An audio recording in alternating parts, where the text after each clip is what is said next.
Hello, hello, hello, everyone. You know who this is. It is the Credit Doctor coming to you with another credit repair live.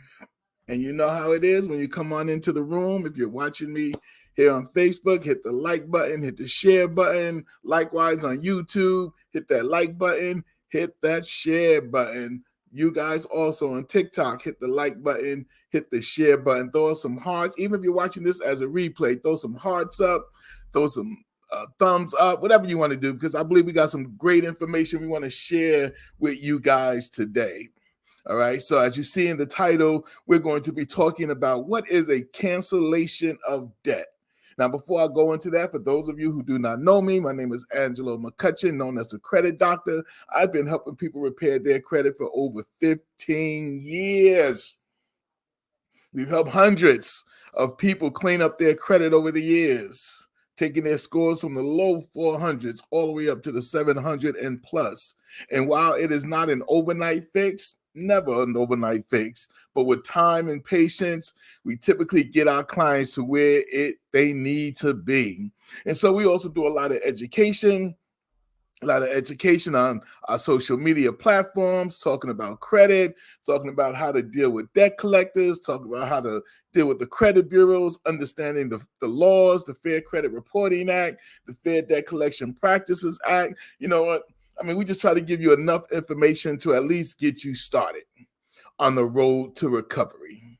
Because everyone who knows my motto knows that you do not have to live with bad credit. There is something you can do about it. You just have to get the knowledge, the information, and then you have to apply it.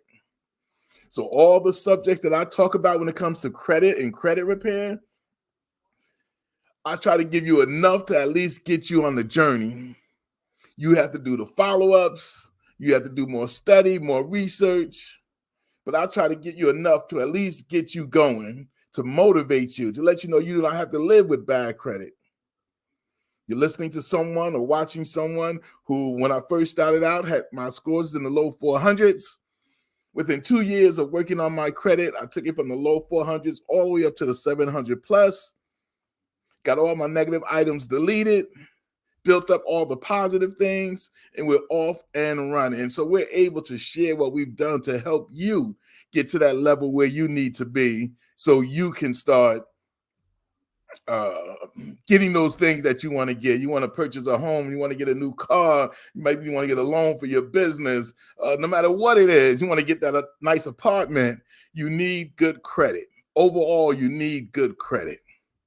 And you need to know how this credit game works. And you need to understand what your rights are. You got to know how the credit bureau plays. Because when you're trying to clean up your credit and the credit bureaus are trying to fight you and discourage you from doing that, you got to learn how to keep going. You got to learn how to keep moving. You got to learn how to keep, not as I said, not get discouraged. Because the credit bureaus, when you're trying to clean up your credit, they don't make money helping you clean up your credit. That's something you got to understand. The credit bureaus do not make money helping you clean up your credit. They only make money selling your credit, selling it to other lenders, selling it to you for monitoring services.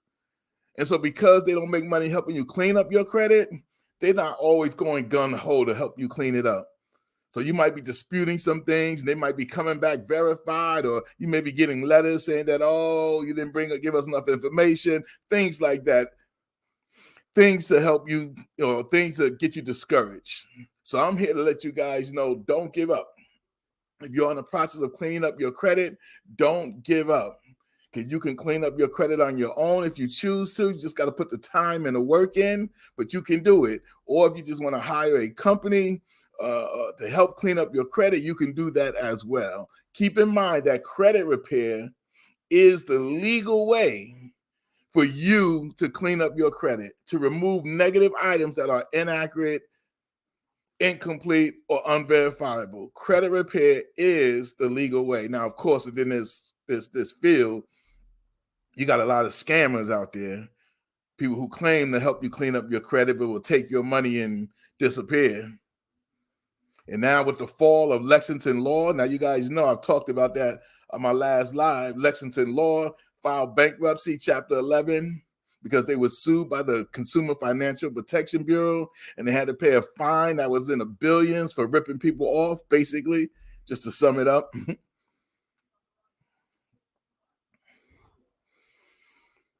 So you got to do your due diligence. You got to do your due diligence when it comes to credit and credit repair and cleaning up your credit. So listen, here's what I'm going to be talking about right now. We're going to be talking about what is a cancellation of debt. Because a lot of people will ask, well, what happens when the creditor charges off an account? When they charge it off, don't that mean I don't have to pay them if they charge it off?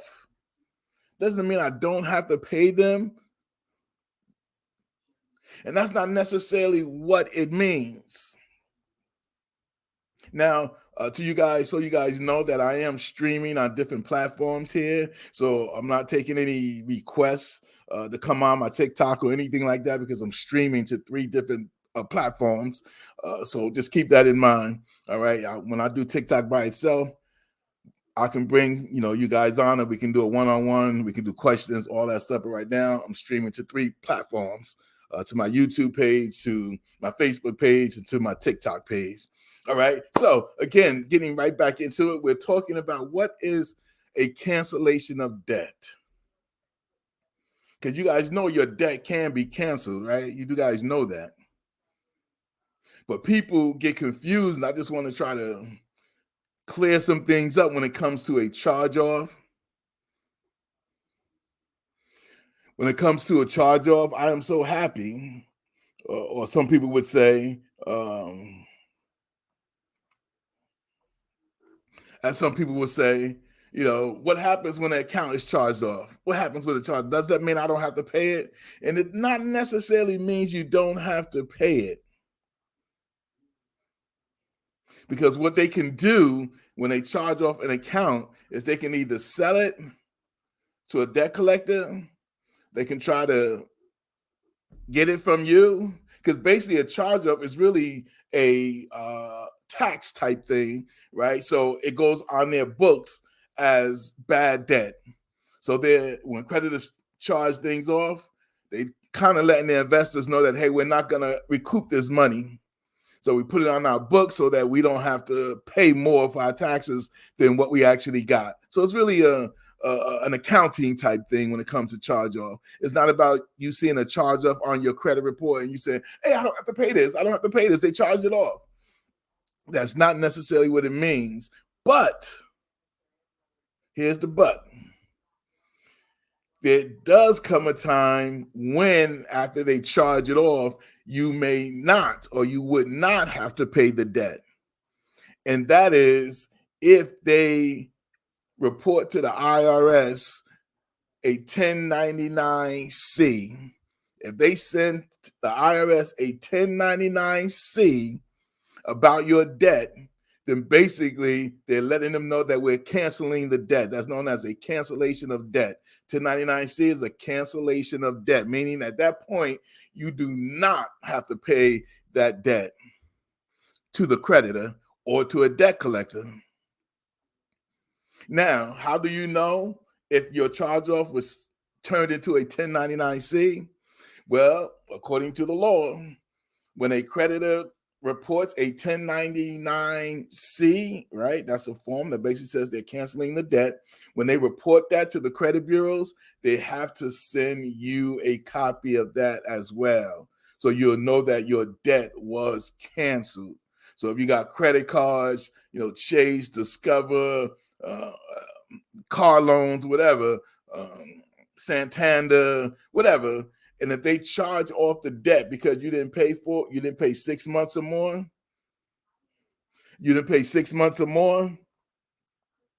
typically that's when they charge off the account, right? That's when they charge off the account. Hold on 1 second. Okay. Right. So when you miss 6 payments in a row, they typically charge it off, right? And then it's up to them what they're going to do. And thanks for the hearts. Appreciate the hearts. It's up to them what they're going to do. Are they going to sell the debt to a debt collector, or they're just going to leave it on their books to affect you for the next 7 years on your credit report? Hey. Hello, Sean. How you doing? Sean's, how you doing? Appreciate you stopping by, coming onto my platform. Thank you, thank you, thank you. We're talking all things credit, for sure, for sure. Make sure you send some hearts.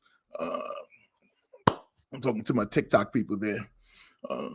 So cancellation of debt is basically when a creditor, not a debt collector, but when a creditor literally writes off the debt, charges it off, and then fills out a 1099-C form and sends it to the IRS.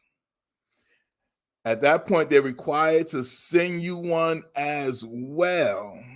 So you'll know that this debt is being canceled.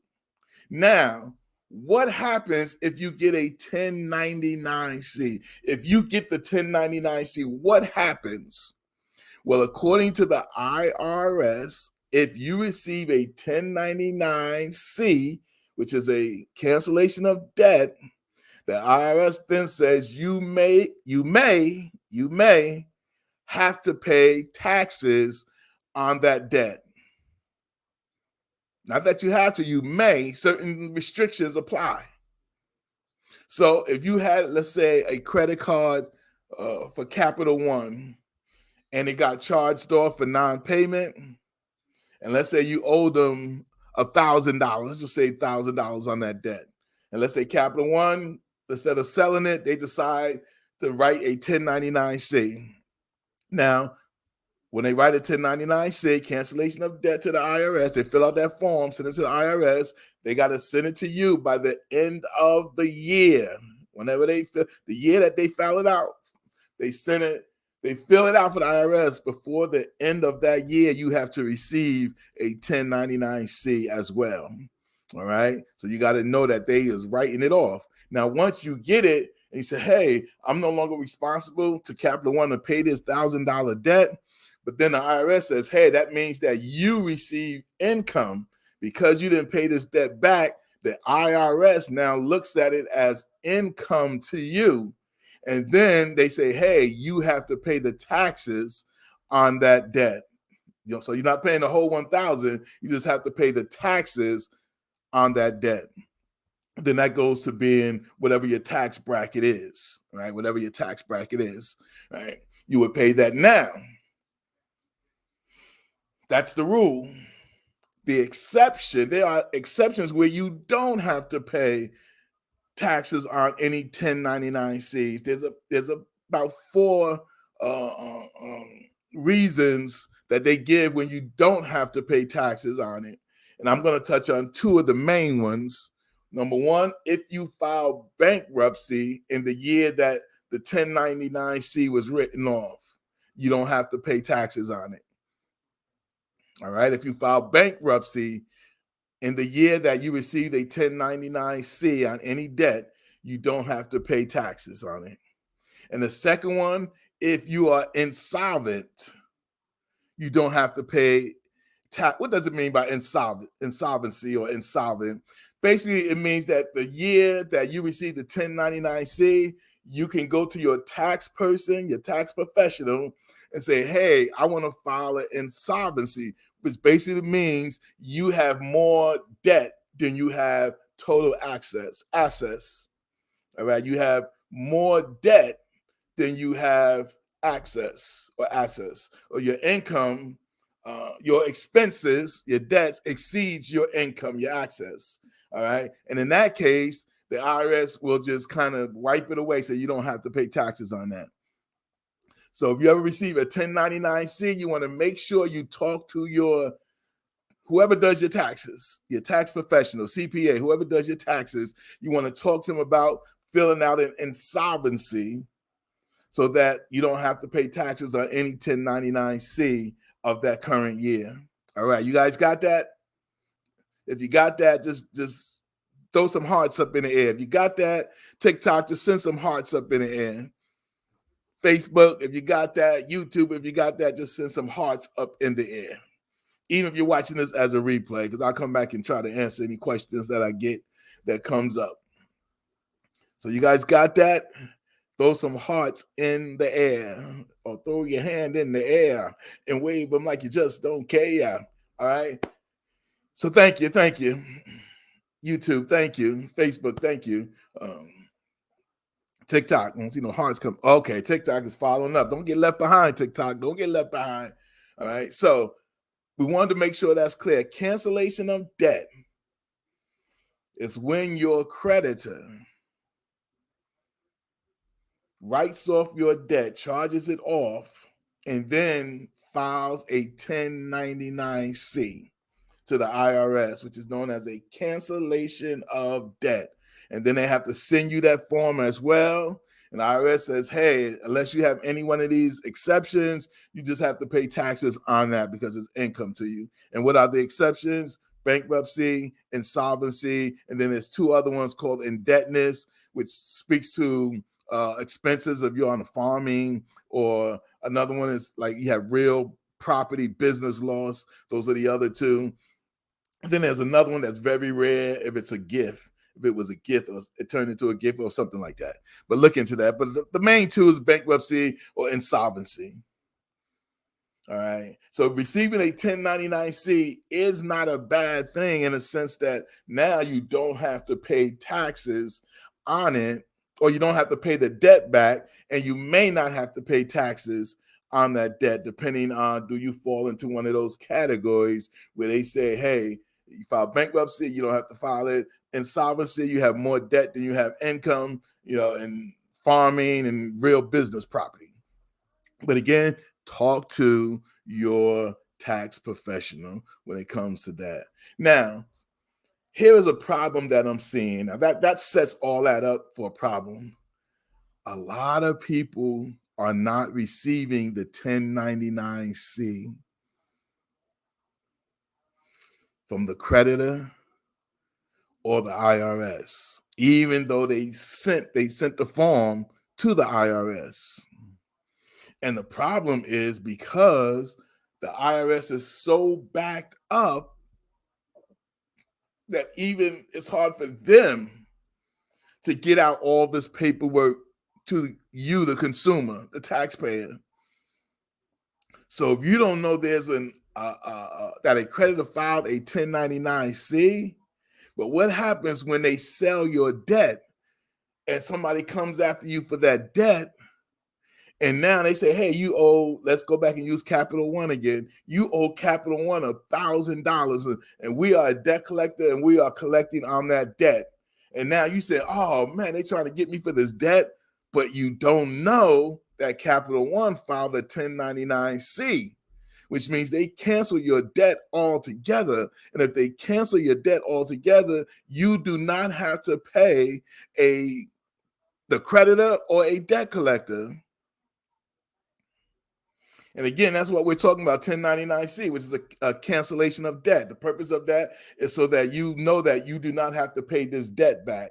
The company, the creditor has charged it off as a loss, right? And they sent it to the IRS that we're not basically getting this money back. So therefore, should we have to pay it? You or me as a consumer don't have to pay it. But we may have to pay taxes on it because IRS says when you receive a 1099-C, it becomes income to you, and you may have to pay the taxes on it. I just explained some reasons when you don't have to pay the taxes on a 1099-C. All right, and that's when if you file bankruptcy in that year, or you are insolvent, meaning that you have more debt than you have income, the IRS would allow you to not pay interest or pay the taxes on that. They'll wipe that out completely. Or when it comes to indebtedness through farming or real property business loss. All right, so that's the purpose of a 1099-C. It's actually the cancellation of the debt.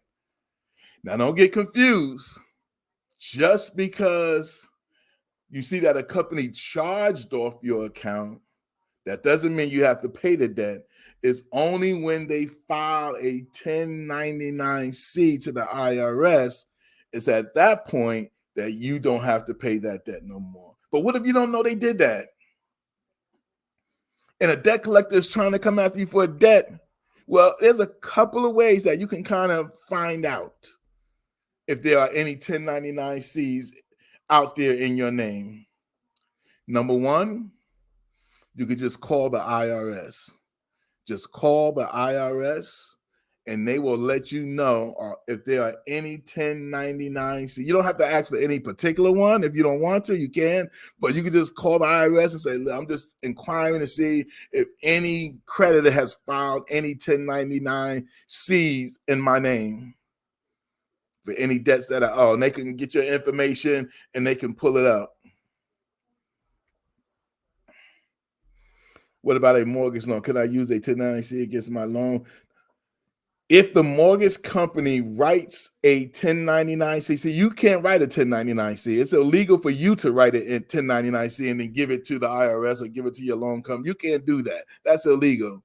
But if the creditor, the mortgage company, the credit card, the card payment, whatever, if they fill out a 1099-C, send it to the IRS, of course, they got to send you a copy as well. Is at that point, you don't have to pay the debt. So you got to see if they filled it. And that's why I said, number one, call the IRS.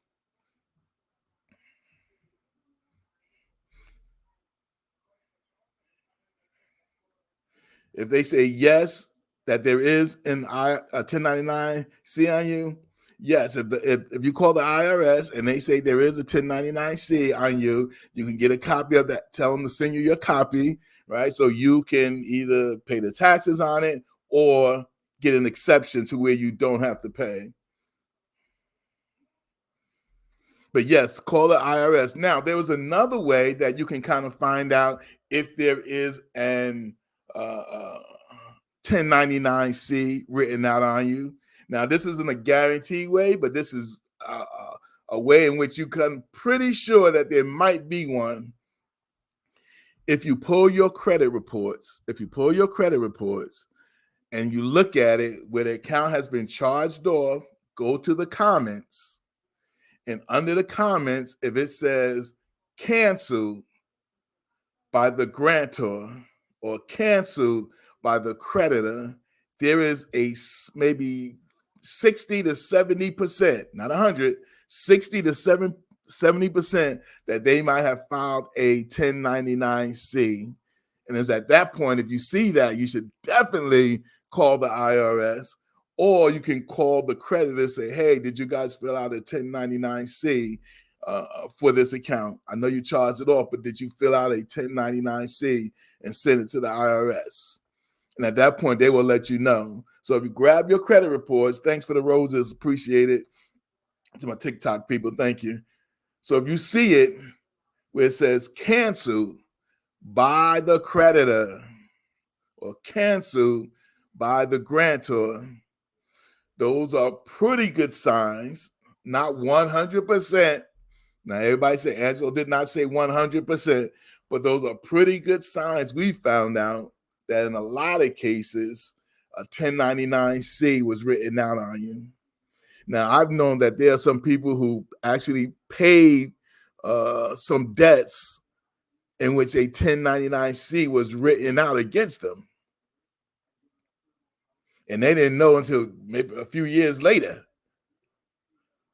And so we want to encourage you guys. We want you guys to know.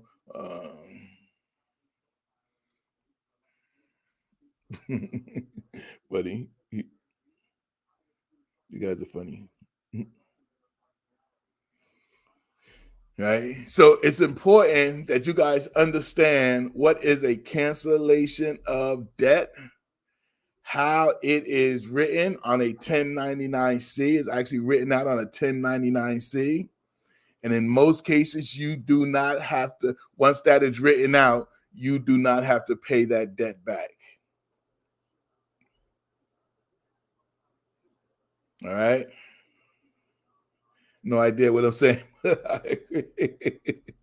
Oh, listen, we got 407 people here on TikTok. I only got 167 likes. I know I'm saying something good for you guys who've been in here for a while. I know I'm saying, can we get the likes up? I should be at 1,000 with all this good information we giving out. Does this have any correlation with the amount you're making in lender's loan? Not sure what you're talking about, but just not sure what you're talking about when it comes to that. But what I am sure about, if you have any debts that has been charged off, that's the first thing. That's the first thing. Call the federal IRS. IRS. That's the first thing. If you have any accounts, pull your credit report. If you have any accounts that have been charged off, and maybe they've been sitting on your credit report for 2, 3, 4 years, 5 years, then maybe the first thing you should find out, instead of you paying these debts, was there a 1099 form filled out for these debts? Excuse me. Okay. Was there a 1099 form? Hey, Lala Bennett is in the house. What's up, Lala? Written out.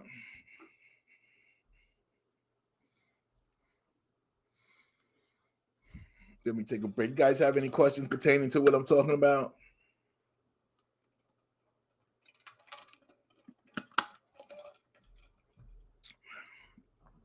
We're talking about cancellation of debt. We're talking about we're talking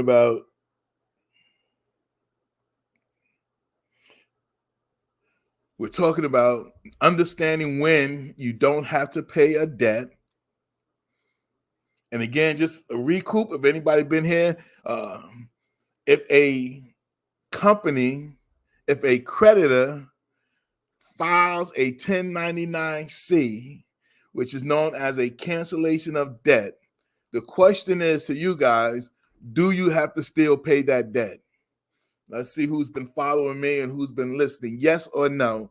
If a creditor charges off an account and files a 1099-C, do you have to still pay that debt? Angel King said no. Lala Bennett said no. Can you move? Who's football? What's football saying? Okay.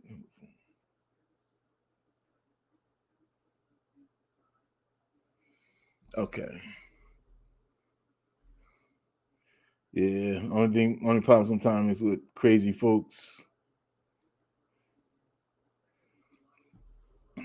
on here. So no. The taxes from the 1099s. Make sure when we talk about when you write 1099, it's 1099-C. Got to be a C in there. You have other 1099 forms, but it's 1099-C. It's a cancellation of debt. And so again, the problem that I'm starting to find out is some people are paying some of these debts when the account was actually forgiven.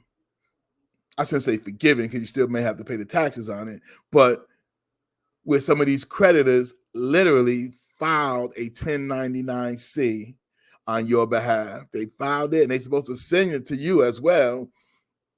And the IRS is supposed to send you a copy of if they received it and it looks like you didn't receive it, they're supposed to send it to you as well. I think it actually should come from IRS. Well, mainly the company have to do it as well, right? But again, one way to find out is calling the IRS and find out, are there any 1099-Cs out there with your name on it? What about property taxes? If you can't pay property tax, it doesn't matter what it is. If whoever you owe the money to,